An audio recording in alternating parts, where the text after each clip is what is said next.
ازيكم؟ دلوقتي هنعرف معاني الأغنية اللي النمرود ظهر بيها في مسلسل المداح.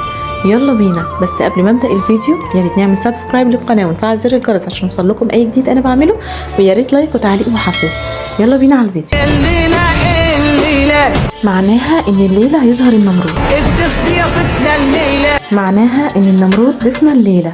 هيشيل فرضان الشيلة، معناها انه هيشيل المسؤوليه لوحده.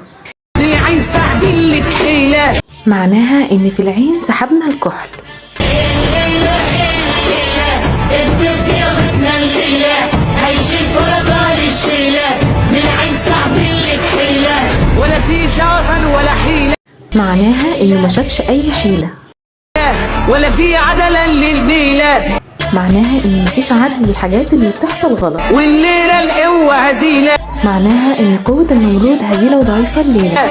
والهم عليه بالكيلة، ان الهم على النمرود كتير جدا. ونرجع ونقول ان مفيش اي طلاسم في المسلسل، وان الحافظ هو الله ومحدش يخاف من حاجة، واهم حاجة انك تحصن نفسك. واتمنى يكون عجبكم الفيديو، ولو عجبك الفيديو يا ريت نعمل سبسكرايب للقناة ونفعل زر الجرس عشان يوصلكم اي جديد، ولايك وتعليق محفز. ويلا سلام.